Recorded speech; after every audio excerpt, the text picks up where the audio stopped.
Agora a gente chegou no Gerês, o único parque nacional português. Tem muitas joias pelo caminho e eu chuto dizer que é a joia mais preciosa de Portugal. Eu amo esse lugar, tem muitos peixinhos e cachoeiras verde esmeraldas pra gente explorar. Vem comigo que eu vou mostrar pra vocês algum desses lugares.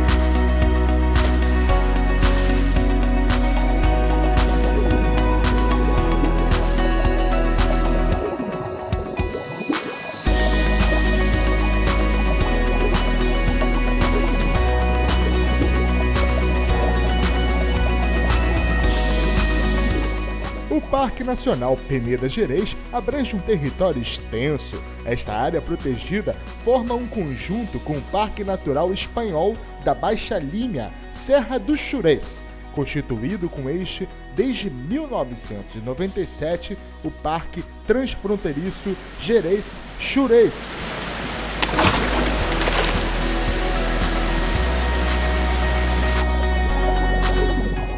É um cantinho escondido de Portugal, lá no norte do país, na fronteira com a Espanha, um pouco conhecido ainda por grande parte dos brasileiros, mas que tem sido cada vez mais a opção para um refúgio para a natureza e vem conquistando cada vez mais pessoas, principalmente na época do verão.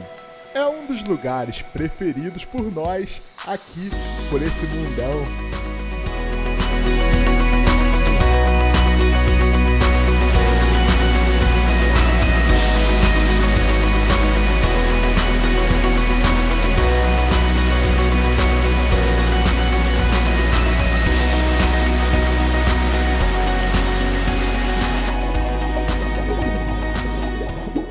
É perfeito para se conectar com a natureza, caminhar, respirar fundo o ar puro e viver intensamente a cultura da região. Por aqui já passaram os celtas, os romanos, os portugueses, os espanhóis e hoje passam os franceses, os alemães e os brasileiros. Sim, por que não? É um lugarzinho mágico nesse planeta Terra.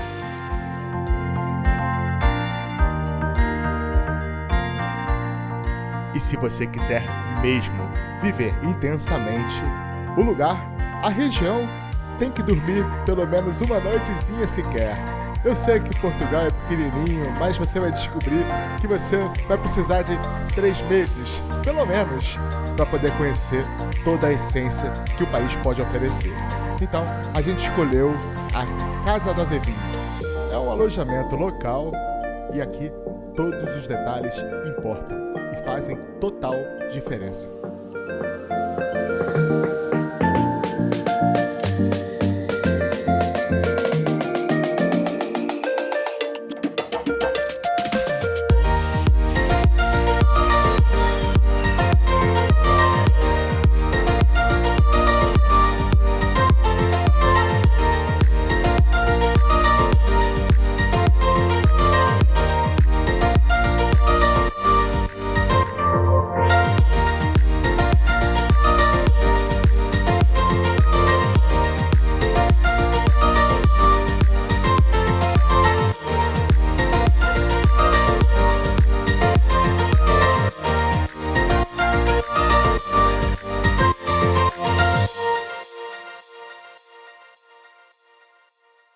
A criação do Parque Nacional visou a realização nessa área montanhosa de um planejamento capaz de valorizar as atividades humanas e os recursos naturais, tendo em vista finalidades educativas, turísticas e científicas.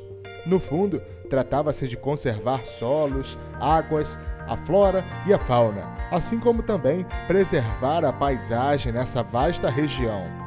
O Parque Nacional Peneda Gerês foi a primeira área protegida criada em Portugal, sendo a única com estatuto de Parque Nacional reconhecido internacionalmente com idêntica classificação. Desde a sua criação, por parte da União Internacional para a Conservação da Natureza, devido à riqueza do seu patrimônio natural e cultural, sendo um dos últimos redutos do país onde se encontram ecossistemas no seu estado natural, com reduzida ou nula influência humana, integrados numa paisagem humanizada.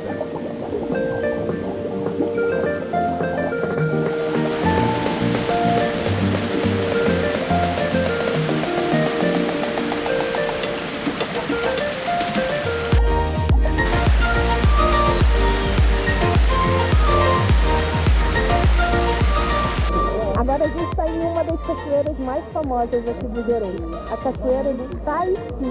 Bom, ela é sempre assim, um pouco feia, principalmente se é muito sol, mas é muito bonita. E hoje, ao contrário do normal, ela está quente.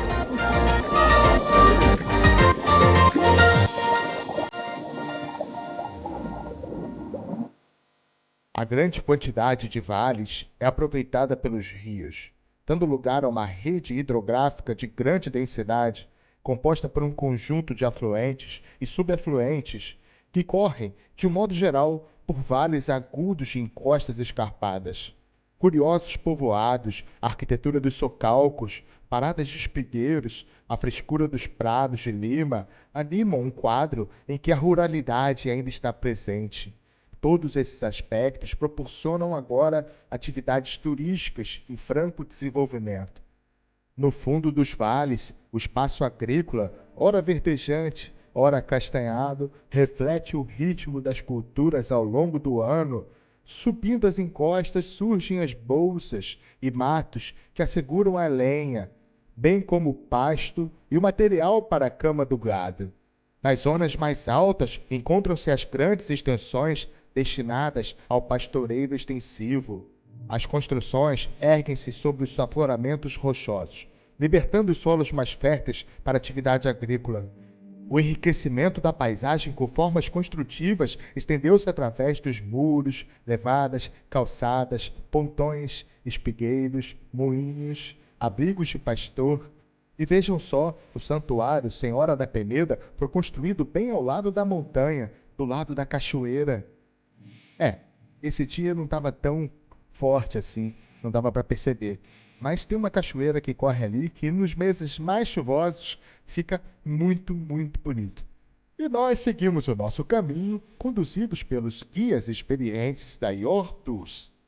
É muito recomendável que você contrate um guia para conhecer a região de uma forma mais otimizada, ou se prepare para ficar por meses explorando essa região. Acredite, a cada curva tem uma surpresa diferente e depois outra, melhor ainda. Então, é melhor você seguir já no certo para poder não perder nenhum detalhe. Coloca no teto, cara.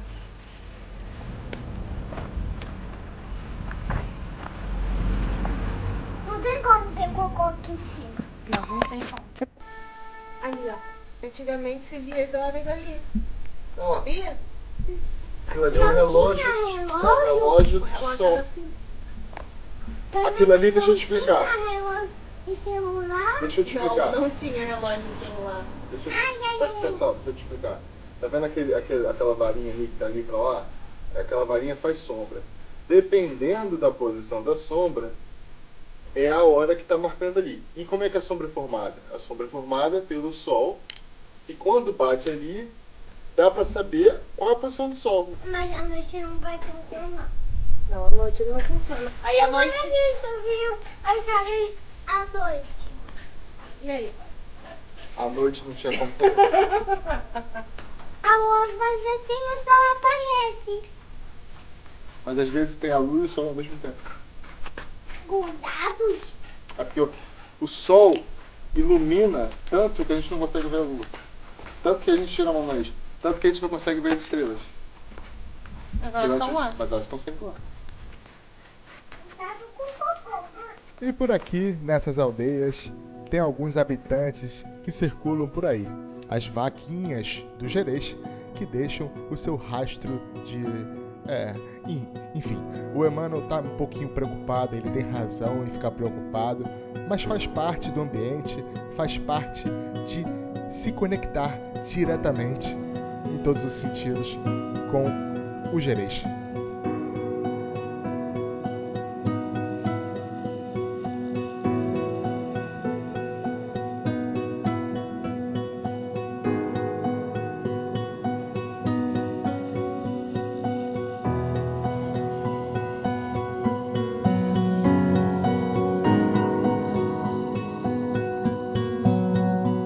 Hoje, somam-se à paisagem milenar grandes planos de água das Albufeiras. Uma vez mais, a paisagem constrói-se não só através da ocorrência de fenômenos naturais, mas também da forma como as pessoas a transformam e continuarão a transformar. Às vezes, essas mudanças trazem diferenças na vida de muita gente, mas geram um impacto maior ainda na vida de pouca gente. E você vai descobrir isso já já.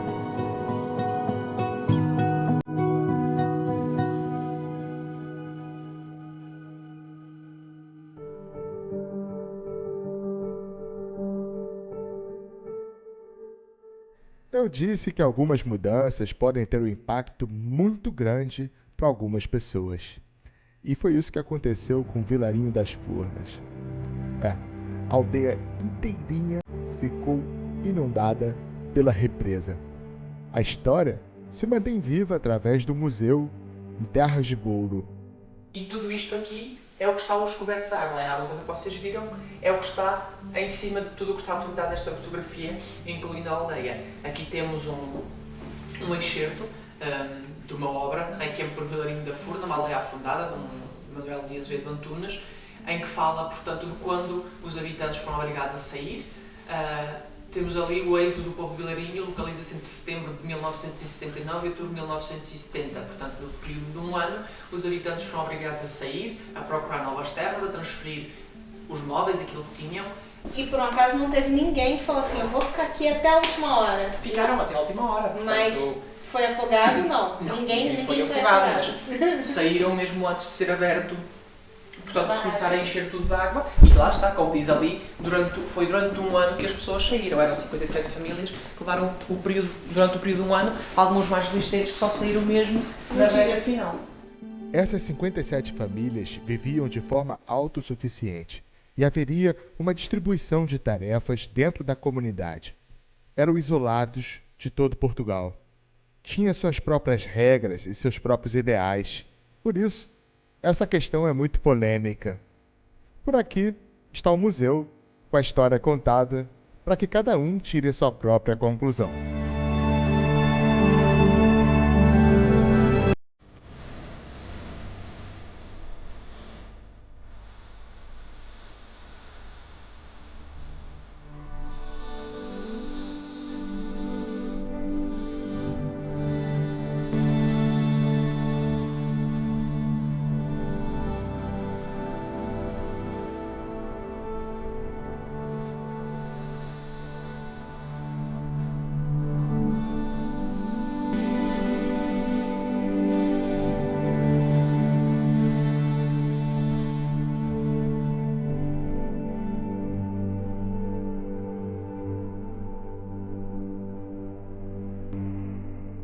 Agora a gente está no Equi Desafios. Tem muitas coisas legais para fazer aqui. Tem cavalos, tem charrete e até arvorismo. E eu vou mostrar para vocês agora.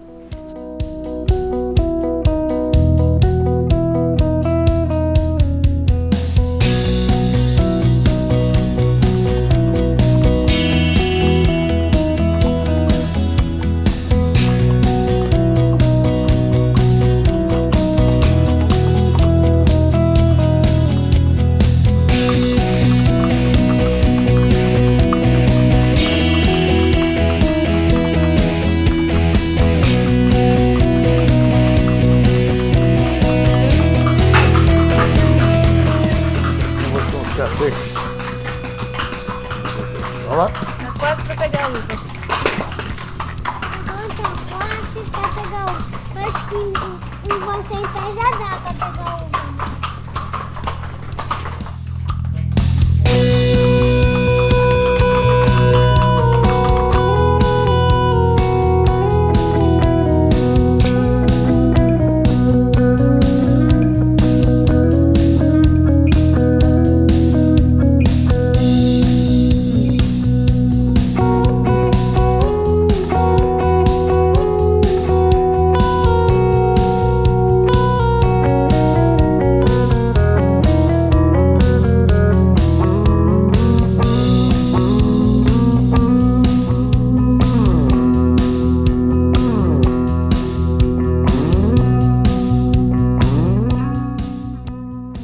de passeio de charrete e muita aventura no arborismo, chegou a hora de seguir num jipe até as cachoeiras menos acessíveis.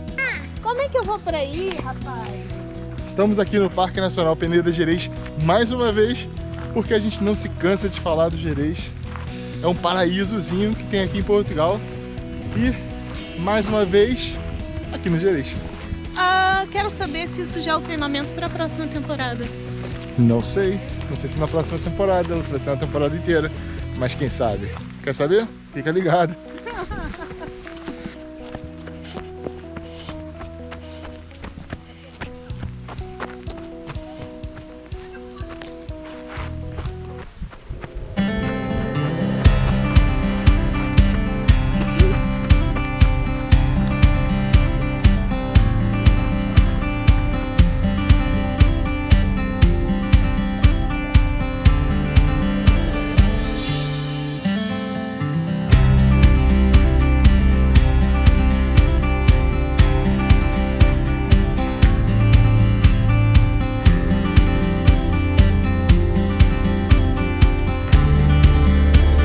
E aí no meio do passeio, um paraíso como esse, o nome é segredo. Quer descobrir? Vem com esse desafio.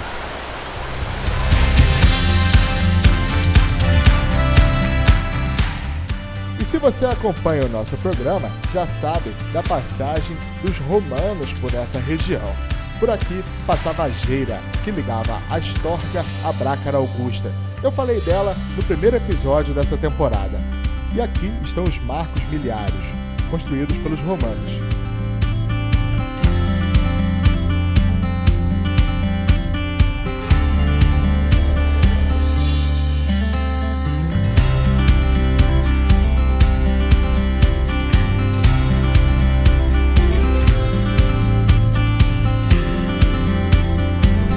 Quando você menos espera, tem quase um presépio aqui. Aqui é a Portela do Homem. É a divisa entre o Parque do Xurés e o Parque do Gerês. Desse lado Espanha, do outro Portugal. Sensacional, sensacional. Olha aqui. Mãe, eu acho que é na vaca assim. Ô mãe, eu acho que é na vaca assim, eu acho que é aqui da chicada.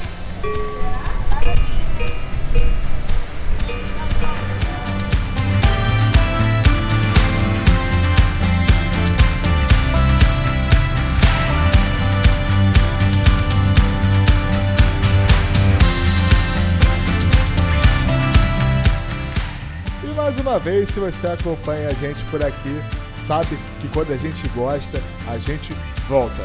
E a gente voltou do cantinho do antigamente, porque é fantástico e é muito gostoso vir ao Gerês e não almoçar por aqui é quase um sacrilégio. Então fica aí a dica reforçada do cantinho do antigamente da Dona Adelaide.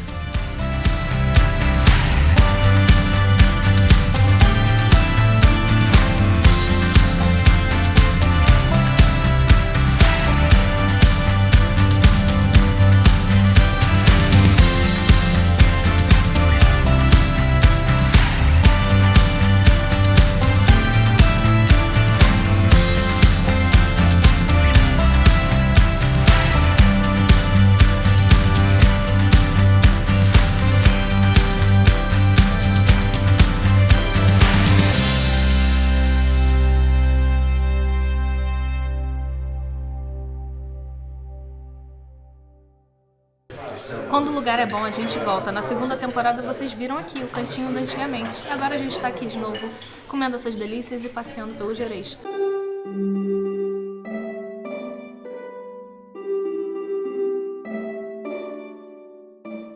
Ora, nós estamos então aqui em pleno coração do Gerês, no Santuário do São Bento da Porta Aberta, mais conhecido como São Bentinho. É uma das pérolas maiores aqui do Parque Nacional da Peneda Gerês e estamos também no segundo maior santuário de Portugal. Este santuário, a nível de visitantes, só perde mesmo para o Santuário de Fátima. Não há mais nenhum outro que seja tão visitado quanto este. Isto deve-se à grande devoção que a gente daqui do Minho tem para com o São Bentinho, mas também há um facto que muito contribui por isso, é que São Bento é também o padroeiro da Europa, e é por isso que nós temos aqui deste lado esta quantidade toda de bandeiras, são todas as bandeiras dos países da Europa, uma vez que ele é o patrono da Europa. As 4 bandeiras que estão ao centro são as bandeiras de Portugal, da União Europeia, da cidade-estado do Vaticano e também a bandeira da Irmandade de São Bento da Porta Aberta. São as 4 maiores que se destacam e todas as outras de todos os países da Europa. Não deixa de ser um ponto atraente aqui no meio do Gerês, com a barragem da Caniçada lá no fundo. É uma pérola aqui embrenhada no meio das montanhas. Tem também a sua cripta, de uma arquitetura mais moderna, que muito chama a atenção, sobretudo com os seus painéis de azulejos que nos retratam a vida do santo. E depois há também o trono, onde está a imagem veneranda do São Bentinho, que toda a gente faz questão de subir e de passar diante dela, de tocar na imagem, de deixar cravos, de deixar as suas ofertas. Portanto, aqui é realmente um sítio de peregrinação e de estímulo à devoção a todos os níveis. E existe uma lenda, o porquê de ser chamado São Bento da Porta Aberta. Diz-se que quando a imagem do santo apareceu por aqui em cima, empoleirada, como diz a palavra, em cima de uma árvore. E então recolheram a imagem e construíram uma pequena capela, puseram a imagem no altar, fecharam a porta e tudo bem. Só que ao dia a seguir o santo, em vez de estar no altar, estava outra vez em cima da árvore na rua. E as pessoas acharam estranho e ficaram chateadas. Quem seria o engraçadinho que teve essa brincadeira para com o santo? Voltaram a pô-lo na capela e fecharam-lhe a porta, e no dia a seguir ele voltava a estar na rua em cima da árvore. Isto aconteceu sucessivas vezes, as pessoas achando que era alguém a brincar, a fazer esta brincadeira de mau gosto, como eles achavam, e então decidiram fazer vigias à capela dia e noite para ver quem era o engraçadinho que agora se atrevia a vir cá. As pessoas descobriram então que o santo não gostava de estar fechado dentro da capela e então ele queria ver a luz da rua, queria ver a luz do dia, e alguém decidiu fazer umas portadas na porta principal da igreja e deixá-las abertas. E daí então o santo nunca mais fugiu do seu altar, porque já havia a luz do dia o que se passava na rua, e daí então nasceu o mítico nome do São Bento da Porta Aberta. Então eu pensei que o São Bento da Porta Aberta que ele estaria sempre de portas abertas para receber as pessoas, mas na verdade é que ele prefere estar de portas abertas para ver a luz e as pessoas e etc. Hoje em dia já podemos aplicar esse facto também, de estar sempre de portas abertas a receber toda a gente, mas a lenda o que diz é que realmente era que ele não gostava de estar fechado no escuro da capela, então deixaram-lhe uma porta aberta para ele ver a luz. Mas sim, hoje em dia ele também está de portas abertas. Aliás, no verão, por vezes até costumam ter, sobretudo no mês de agosto, a Basílica ou o trono aberto 24 horas por dia para receber todos os peregrinos que vêm. E quem é que não ia querer ficar de portas abertas para enxergar toda essa paisagem fantástica da barragem da Caniçada? Eu trouxe para vocês um pouquinho do Gerês. Eu espero que vocês tenham gostado. Beijos e até a próxima.